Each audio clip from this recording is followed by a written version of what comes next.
What's up, you guys?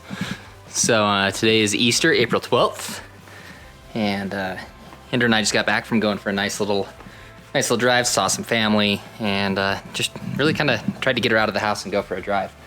But now I'm out. I'm gonna go ahead and see about getting this tail light that I ordered mounted up on the bike, and see if we can't be a little more legal as we try to work on things. So let's go ahead and get this guy mounted.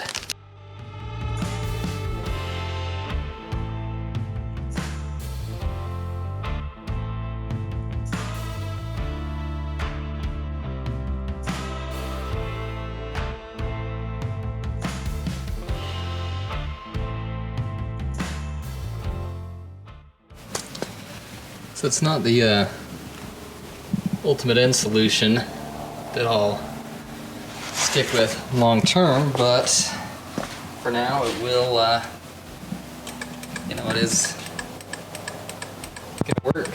So not bad for another little Sunday afternoon project.